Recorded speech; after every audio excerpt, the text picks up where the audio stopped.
a producer noticed me by the name of Glenn Larson and gave me a starring role in McCloud. She smiled through every headline. She built an empire, raised a family, and became one of the most recognizable faces in television history. But underneath the polish, Jaclyn Smith was fighting battles the cameras never caught, losses that would have broken most people, and a private resilience that few ever saw. By the time you reach the end of this story, you'll understand why the woman she is today, at nearly 80 years old, deserves a moment of real respect before you even see her face. If you grew up watching her on Sunday nights, or if her name still brings back a piece of your childhood, stay with this one. Hit subscribe now, because stories like hers deserve to be remembered properly, and there's a lot more coming that you won't want to miss. Jaclyn Ellen Smith was born on October 26, 1945, in Houston, Texas. Her father worked as a dentist, providing a stable, disciplined household, while her mother filled their home with warmth and encouragement. Even as a young girl, Jaclyn carried herself with an unusual composure, calm, focused, and quietly determined, in a way that stood out among her classmates. She wasn't the loudest child in the room. She was the one people noticed anyway. Neighbors from that era have described a girl who seemed almost too composed for her age. Someone who approached even childhood hobbies with a seriousness most kids didn't have yet. Ballet became her first serious passion. She trained for years with real intensity, spending countless hours in the studio, dreaming of a life on stage rather than a screen. It wasn't a passing hobby. Friends and instructors from that period have described her discipline as remarkable for someone so young, the kind of focus that usually only comes later in life, after failure has taught someone what commitment actually costs. Eventually, she made her way to New York City to pursue dance professionally, leaving the comfort of Texas behind for a city that promised nothing and demanded everything. It was a bold move for a young woman from Houston in that era, stepping into a world of professional dancers who had trained since early childhood, competing for a handful of spots that rarely went to newcomers. But New York had different plans for her. While chasing a dance career, she was pulled into modeling work almost by accident, discovered in the way so many careers of that era began. A chance encounter, a photographer's eye, a door that opened before she'd even finished knocking. Her face soon appeared in campaigns for Breck Shampoo and Wella Balsam, two of the biggest beauty brands of the era. Millions of Americans saw her image on magazine pages and television commercials long before they ever heard her speak a single line of dialogue. It was a strange kind of fame, recognizable yet anonymous. People knew her face. Almost no one knew her name. Modeling opened a door she hadn't expected. Jaclyn began taking acting classes, determined to build something more lasting than a print campaign, something that would outlive a shampoo bottle on a drugstore shelf. Small television roles followed, guest spots, minor parts, the kind of unglamorous groundwork most stars never talk about later. She wasn't handed anything. She earned her way onto sets one small role at a time, learning the craft while still supporting herself through modeling work on the side. Then, in 1976, everything changed in an instant. She was cast as Kelly Garrett in a new detective series called Charlie's Angels, a role she reportedly landed at the last possible moment, almost by chance, in a casting decision that could easily have gone another way. The show became an overnight sensation. Audiences fell in love with the chemistry between Jaclyn, Farrah Fawcett, and Kate Jackson, three very different women who somehow felt like a single unstoppable force on screen. Within months, Jaclyn Smith wasn't just a working actress anymore. She was a household name, landing magazine covers, becoming one of the defining faces of 1970s television, recognized in airports and grocery stores across the country. But where Farrah left the show early, chasing a film career that would prove more complicated than she expected, and Kate eventually followed her out the door, Jaclyn stayed. She remained through all 5 seasons, the steady, elegant core of a series that changed television forever, the one angel who never left. It's worth pausing here, because the paths the 3 original angels took afterward say almost as much about Jaclyn as her own choices did. Farrah Fawcett became a cultural phenomenon almost overnight, her poster becoming one of the best-selling images in history. But her life afterward was marked by turbulence, a difficult film career, a highly publicized relationship, and eventually the cancer battle that would end her life in 2009. Kate Jackson pursued other television and film roles with mixed success, largely stepping out of the spotlight in later decades and facing her own private health struggles. Jaclyn, meanwhile, took a different road entirely. While her co-stars chased reinvention, sometimes at great personal cost, she built something steadier, staying loyal to the role that made her famous, then quietly constructing a career and a business empire most people underestimated, until it was already worth millions. It's tempting, looking back, to assume the calm one always had it easiest.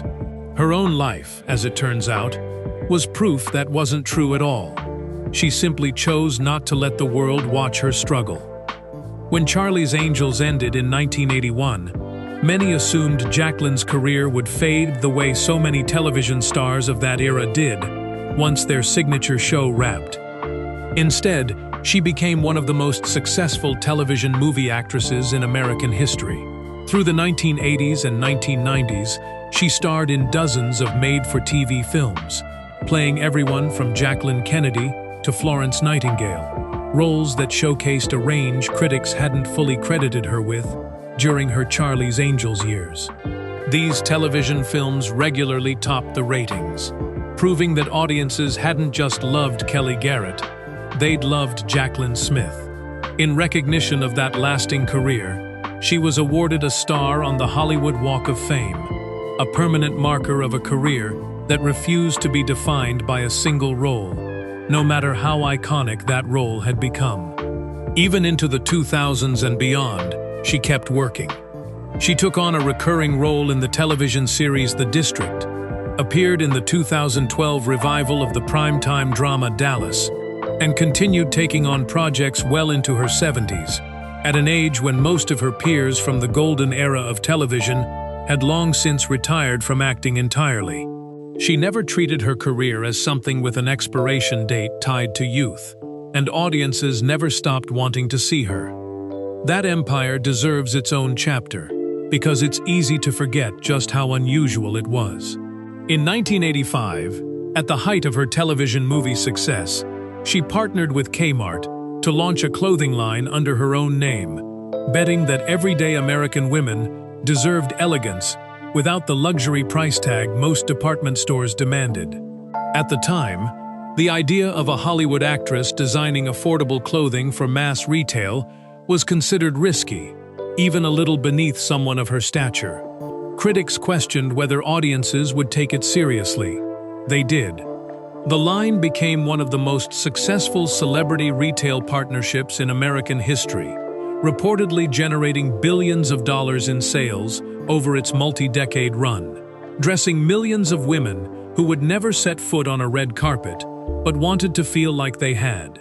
It ran for nearly 2 decades, an almost unheard-of lifespan for a celebrity fashion line, and it proved something important: that Jaclyn Smith wasn't just an actress lending her name to a product. She understood business, longevity, and what it meant to build something that would outlast a single hit television show. She later expanded into home furnishings and jewelry, applying the same philosophy across every category. Quality and elegance shouldn't be reserved for people who could afford designer prices. On the surface, it looked like the perfect next chapter for a woman who seemed to have it all figured out. A hit show behind her, a thriving film career alongside it, a business empire ahead of her. But behind that professional triumph, her personal life told a very different story. Her first marriage, to actor Roger Davis, lasted 7 years before ending in divorce. She later reflected on that period of her life with striking honesty, describing herself as young and unprepared for what marriage in Hollywood truly demanded. Someone who lost touch with her own sense of self in the process of trying to hold everything together. It was a painful lesson, but far from her last. Her second marriage, to actor Dennis Cole, brought a stepson into her life, a boy named Joe Cole, whom she loved deeply and helped raise as her own. That marriage ended after only 2 years, one of the shorter chapters in her personal history. But her bond with Joe didn't end with the divorce. She stayed close to him for years afterward, a relationship built on real affection rather than obligation, the kind of connection that doesn't dissolve just because paperwork does. Then, in 1991, tragedy struck in the worst possible way. Joe Cole was murdered during a home invasion. He was only 30 years old. For Jaclyn, it was a devastating loss, the kind of grief that doesn't appear in a highlight reel or a magazine profile, but that quietly reshapes a person forever. She rarely spoke about it publicly in detail, choosing instead to grieve privately, away from cameras that had followed nearly every other moment of her adult life. Those who knew her at the time have said the loss changed her in quiet, permanent ways. A heaviness she carried into every role and every business decision that followed, even when nothing on the surface seemed different. Her third marriage, to cinematographer Tony Richmond, gave her 2 children she adored, a son, Gaston, and a daughter, Spencer, who would become the center of her world in the years that followed. Those 2 children, more than any award or magazine cover, became what she'd later describe as her proudest accomplishment. She stepped back from certain projects over the years specifically to be present for them, choosing school plays and quiet family dinners over roles that might have kept her name bigger in the headlines. Both children have largely stayed out of the spotlight as adults, a choice Jaclyn reportedly protected fiercely, having learned firsthand what growing up under public scrutiny could cost a person. But like the marriages before it, her third marriage also ended in divorce. By this point, Jaclyn Smith had built one of the most successful brands in America, a name synonymous with grace and reliability. Yet in her personal life, stability continued to slip through her fingers, no matter how carefully she tried to hold on to it. 3 marriages, 3 endings. And still, she never let it harden her publicly. Never let bitterness become part of the image she presented to the world. Then, in 1997, everything shifted. She met Dr. Brad Allen, a cardiothoracic surgeon, a man with no connection to Hollywood, no interest in the spotlight, nothing like the men she had known before. He didn't recognize her the way most people did. He simply saw her. They took their time. They built something quiet and steady, far from the noise of the industry that had defined most of her adult life. That relationship has now lasted more than 27 years, becoming the stability she had spent decades searching for. Proof that sometimes the right person arrives only after every wrong one has taught you exactly what you needed to learn. But life wasn't finished testing her. In 2002, during a routine medical checkup, doctors discovered she had breast cancer. She had no symptoms, no family history to warn her, nothing that should have flagged it. Cancer, as she would later say in her advocacy work, doesn't follow anyone's rules. It doesn't wait for a warning sign or a reason to make sense. She underwent a lumpectomy followed by radiation treatment, and remarkably, she never stopped working. During that same period, she continued filming the television series The District, and even launched a new furniture collection, showing up to set and to meetings while privately managing a diagnosis that would have stopped most people in their tracks. She didn't pause her career, and she didn't ask the public for sympathy. Instead, she turned her private battle into something bigger than herself. Jaclyn became a vocal advocate for early cancer detection, partnering with health organizations, speaking at events, and using her platform and her own diagnosis story to encourage women across the country to get screened before symptoms ever appeared. She often pointed out that her cancer had been caught only because she happened to schedule a routine mammogram, a small decision that likely saved her life, and she spent years urging other women not to skip that same appointment. She lent her name and time to breast cancer research fundraising for decades afterward, treating it not as a one-time publicity moment, but as an ongoing responsibility she'd earned the right to carry, showing up year after year, even once the media spotlight around her own diagnosis had faded. When her former co-star and close friend Farrah Fawcett was later diagnosed with a much more aggressive form of cancer and became the subject of intense, often invasive media coverage, Jaclyn was there for her privately, visiting her, supporting her, and shielding her from the press as much as she possibly could, drawing on her own experience to offer the kind of comfort only someone who had walked that same road could give. Their friendship had never faded after the show ended, but the diagnosis pulled them even closer. Two women who had once played sisters on screen, now genuinely leaning on one another through something far more real than any script. Those close to both women have said Jaclyn was one of the few people Farrah trusted completely in her final years, a friendship that outlasted the show that made them famous by more than 3 decades. When Farrah passed away in 2009, Jaclyn spoke about her with a rawness that surprised even longtime fans, describing a bond that had never once been about the cameras, even though the cameras were how the world first knew them together. Decades of resilience, and still, more challenges were ahead. In early 2025, devastating wildfires swept through Southern California, threatening homes across Los Angeles, including in areas near Jaclyn's longtime residence. She and her husband Brad were forced to evacuate with little warning, leaving behind a home filled with decades of memories. Reports indicate the couple lost the home they had lived in for roughly 3 decades, a home that had witnessed her children grow up, her marriage to Brad deepen, and her recovery from cancer unfold, gone in a matter of days. For a woman who had spent her whole life rebuilding after loss, it was one more reminder that nothing, no matter how carefully built, is ever fully permanent. And yet, not long after, Jaclyn reappeared in public. At a private gathering, she wore a crisp white pantsuit, her hair styled in soft waves, that same calm, composed presence she'd carried since her 20s, still fully intact. She wasn't chasing youth. She wasn't performing strength for the cameras. She was simply still standing, the same quiet resilience that had carried her through every loss before this one, showing once again that the woman behind the image had never actually needed the image to survive.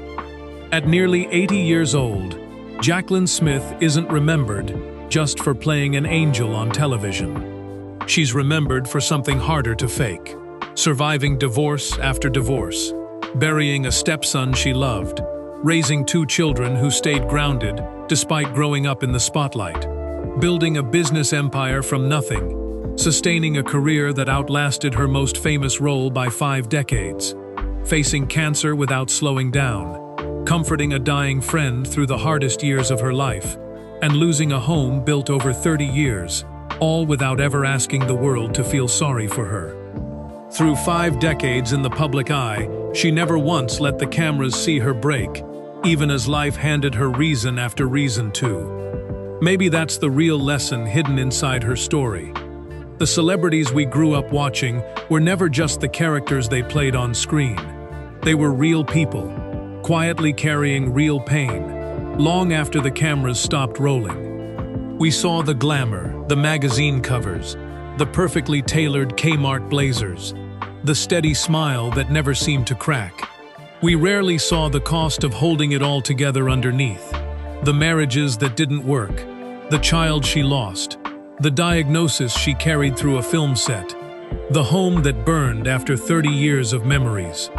If Jaclyn Smith was part of your Sunday nights growing up, if Charlie's Angels was appointment television in your house, take a moment to appreciate what she carried behind that smile all these years. Hit subscribe if stories like this one matter to you, because the icons of our past deserve to be remembered as the whole people they actually were, not just the roles they played. And we'll keep telling their stories, one at a time.